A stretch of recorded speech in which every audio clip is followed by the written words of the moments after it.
11월 21일 똑딱이 주식입니다.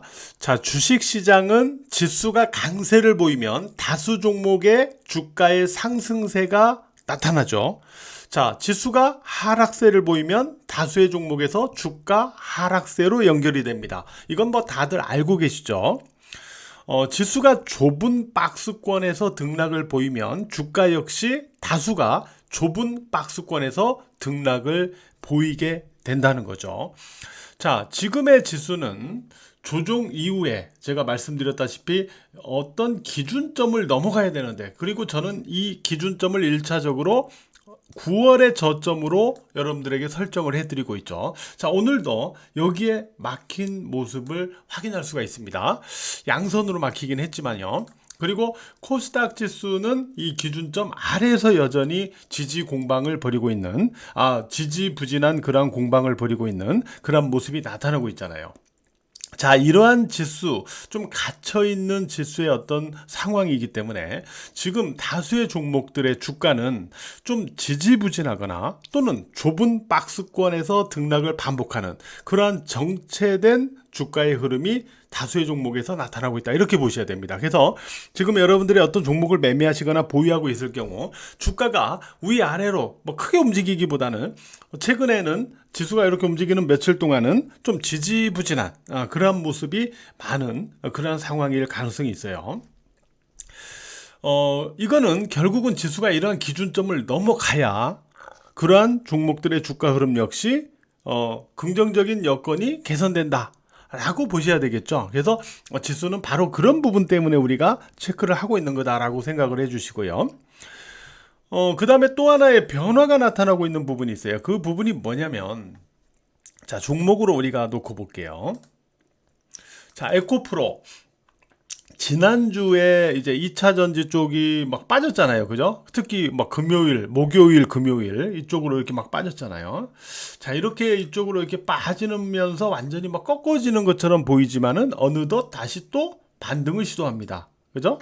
삼성전자도 지난주에 이렇게 막 밑으로 막 꼬라박으면서 이렇게 이렇게 했지만은 다시 또 이렇게 반등을 시도하죠. 그러니까 이거는 뭐냐면은 에코프로와 삼성전자에서 우리가 읽어볼 수 있는 거는 이미 이 종목들은 관악폭의 상태에 있었어요. 관악폭의 상태에서 추가적으로 빠지는 흐름이었죠. 이게 어떤 상승했다가 어느 분기점에서 하락으로 꺾어졌던 게 아니고 이미 관악폭에서 추가로 빠지는 과정이었던 거예요. 이런 종목들은 어느 순간에 다시 또 대반등으로 연결되는 부분이 나타나고 있다는 겁니다. 이거는 우리가 매매에서 어떤 부분을 주의해야 된다는 거예요. 이미 관악폭에 있는 종목들은 추가 조정이 나간다고 할 때 일정 위치에서는 추격 매도는 다소 주의를 해야 된다라는 부분을 말해주고 있어요. 자, 반면에 어떤 부분이 또 있냐면은 이미 많이 올랐던 종목들, 그러니까 방산에서 이 한화 에어로스페이스, 자, 많이 올랐죠. 이 월봉 차트 보시면 많이 오른 상태인데, 자, 우리가 기준을 놓고 볼게요. 직전 고점으로 보겠습니다. 제가 직전 고점으로 많이 또 설명을 드리죠. 직전 고점. 자, 넘어가서 의미가 있었죠. 자, 넘어가는 건 의미가 있어요. 그죠? 다만 여기서 지지가 돼야 되는데 다시 깨면서 저항으로 바뀌어버리죠. 이거는 이미 많이 오른 상태에서 이런 변화가 나타날 때는 리스크 관리를 해줘야 된다는 거예요. 그러지 않으면 추가 조정으로 오히려 이런 낭패를 겪게 될 수 있다는 거죠. 어제도 말씀드렸던 알테오젠도 마찬가지였어요. 그죠? 알테오젠 역시도 자, 직전 고점을 놓고 볼 때 직전 고점을 돌파하는 거는 좋아요.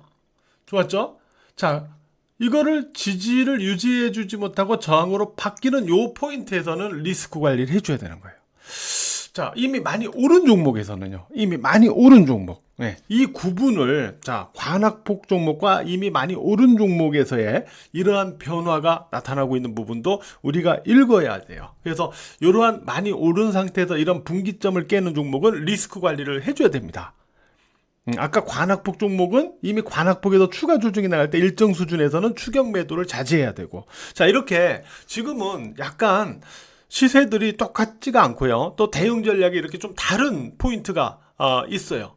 이런 부분도 지금 장에서는 우리가 염두를 해서 보셔야 된다라는 점을 말씀을 드릴게요. 자, 삼성전자. 자, 어제 제가 갭을 가지고 일단 말씀을 드렸어요. 갭을 가지고. 일단은 삼성전자는 위로는 외국인이 매수하지 않으면 제한적이다. 반등 자체가. 다만 아래로는 또 자사주 매입이 있기 때문에 또 방어적이다. 그죠? 일단 오늘도 삼성전자는 100만 주의 자사주 매입이 들어왔고요. 그 다음에 또 어떤 얘기가 있었냐면은 바로 이 부분이 있었어요. 자, 테슬라가 뭐 삼성, SK 하이닉스 중에 한 곳에 HBM4를 주문한다. 뭐 이런 제목인데 이게 뭐냐면은 테슬라가 이제 슈퍼컴퓨터의 성능을 향상시키기 위해서 삼성이나 SK 하이닉스에 6세대 HBM, 즉 HBM4의 공급을 요청할 가능성이 있다. 요청했다. 라는 얘기도 있고 요청할 가능성이 있다라는 얘기도 있는데 어쨌든 요 부분이었어요. 그래서 요게 또 하나의 향후에 이슈가 될 가능성은 있습니다. 어쨌든 이런 부분이 오늘 주가를 조금 살렸다라고 볼 수가 있고요. 그 다음에 장 마감후 나온 얘기를 보면은 삼성이 그 미국 AI 반도체 기업에 투자를 한다고 그래요. 엠파브리카라는 기업인데 이 기업은 브로드컴하고 알파벳 출신들이 만든 그러한 AI 반도체 기업입니다. 여기에 이제 투자를 한다라는 건데 그러면서 차세대 AI 반도체의 기술 개발에 나선다라는 거죠.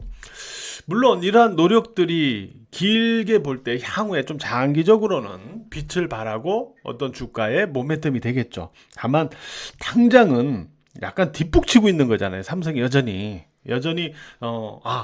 내가 HBM 선택하는 걸 잘못한 거구나. 이제라도 해야겠다. 막 이렇게 하면서 뒷북을 치고 있는 거잖아요. 그래서 시간이 필요한 거예요. 지금 당장 그것도 뚝딱 할 수가 없으니까 시간이 필요한 거예요. 그래서 삼성전자는 주가 역시 시간이 필요한 상황이다라고 볼 수 있는데 어쨌든 자사주 매입이 지금은 도움이 되고 있다라고 봐야 되겠습니다. 그리고 말씀드린 테슬라발 이러한 모멘텀이 언제 어떻게 나올지도 우리가 좀 주목을 해봐야 되겠고요.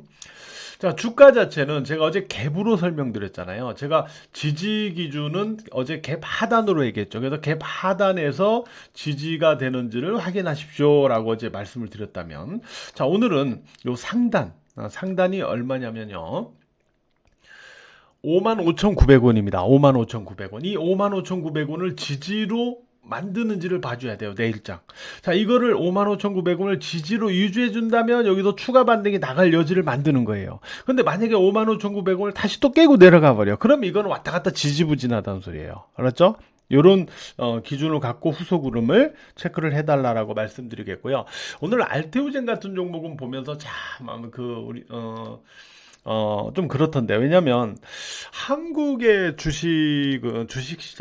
한국의 주식시장이 지지부진한 거는 오늘도 외국계 증권사 어느 곳에서 한국 주식시장 메리트가 대만보다도 낫다라고 해서 매매 의견을 하향하고 어쩌고 했다고 그런데 저런 거 일단 실컷 팔아놓고 나서 저런 얘기 하는 건 큰 의미는 없지만은 어쨌든 궁극적으로 한국 주식시장은 제한된 유동성인데 또 기업들의 실적이나 업황 자체도 수출 중심이다 보니까 글로벌 중국의 상황, 미국의 상황, 글로벌 상황 이런 거에 또 영향을 크게 받는 부분이 있고 또 자체적으로 제한된 유동성 속에서 이 수급을 갖다 그래도 유동성을 막 이렇게 줘야 되는데 자꾸 신규 상장주만 갖다가 자꾸 집어넣고 있어요.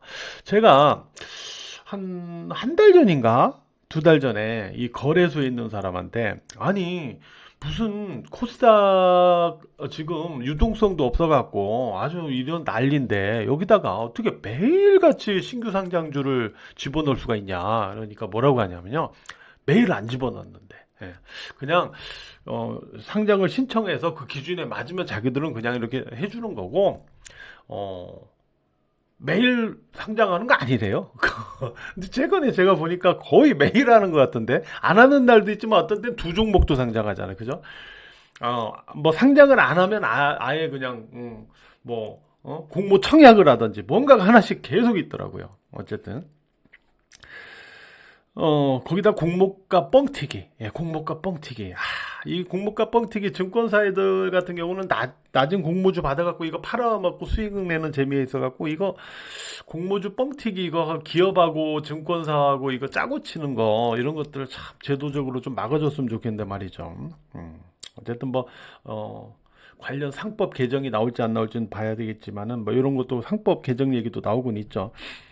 어쨌든 알테오젠을 보면서 느낀 게 이제 그러한 신규 상장 그런 것도 있지만은 주가가 잘 나가면 꼭 여기에 뭐가 나오냐면 기업 분할, 기업 분할 이렇게 해서 주가를 망쳐놔 버립니다. 대표적인 게 LG화학이 그렇게 해서 망가졌죠. LG화학이 LG에너지 솔루션하고 분할되면서 LG화학이 망가져 버렸고, 그 다음에 또 올라가면 증자. 유상증자, 또 CB, BW 이런 것도 있지만 오늘 알테오젠 같은 경우는 RCPS 이 얘기가 나왔어요. 그래도 주가가 또 급락을 했다가 밑꼬리는 달았습니다만은 장중 급락을 했었죠.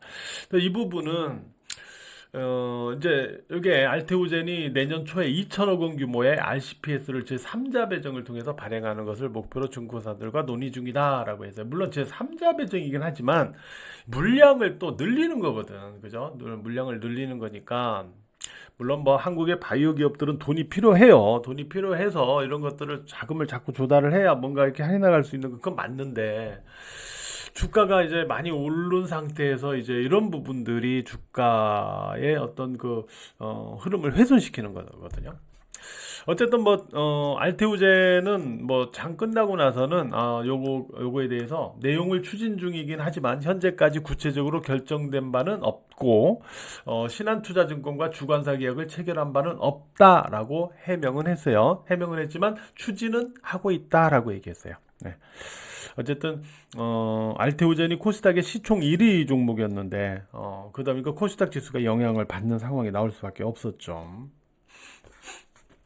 자, 그 다음에 오늘 우크라이나 관련주 HD 현대건설기계, 현대에버다이엠 이런 종목도 오르다가 이제 탄력이 둔화되고 음봉으로 끝났는데 푸틴이 휴전에 응할 의향이 있다라는 보도가 장전에 나오면서 일단 반등은 했는데, 다만 이제 푸틴은 뭐냐면 우크라이나 땅을 일부 나한테 러시아한테 주면은 그 의향이 있다는 소리예요. 근데 젤렌스키는 우리나라 땅을 왜 너한테 주냐라고 또 그렇게 하는 거예요, 그죠? 네. 자, 쉽진 않을 겁니다. 트럼프가 자기가 들어오면 2주 안에 평화 휴전 이끌어낸다? 그거는 영국이나 유럽을 무시하는 행태예요. 영국이나 유럽은 우크라이나의 나토 가입을 30년 유예를 시킨다거나 우크라이나 땅 일부를 러시아한테 준다거나 이런 식으로 휴전을 시키는 걸 아마 반대할 거예요. 영국이나 유럽은. 이거를 트럼프가 다 무시하고 혼자 할 수 있을까? 그건 두고 봐야 되겠지만은 어쨌든 제가 말씀드렸다시피 트럼프 정권이 들어서기 전에 우크라이나와 러시아는 지금 서로 공격의 강도가 높아지고 있죠. 심지어는 우크라이나가 장거리 미사일을 쏘니까 러시아가 ICBM까지 쐈다고 그러죠. 오늘 기사가 나왔잖아요.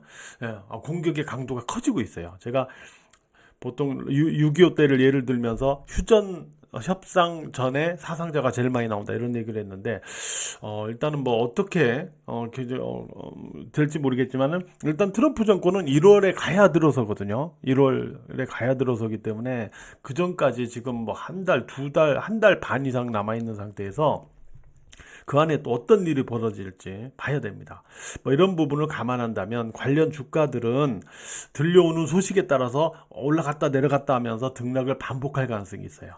이슈에 따라서 그런 부분도 좀 감안을 해서 매매를 할 수밖에 없는 상황입니다. 네. 이렇게 봐야 될 것 같아요. 자, 오늘 주식장인 11월 이벤트가 오늘 마감됩니다. 오늘로 끝나요. 네, 지금 몇 시간 남지 않았는데 카페 공지사항을 참고하시기 바랍니다. 오늘 또 매매하시느라고 모두 고생 많으셨어요.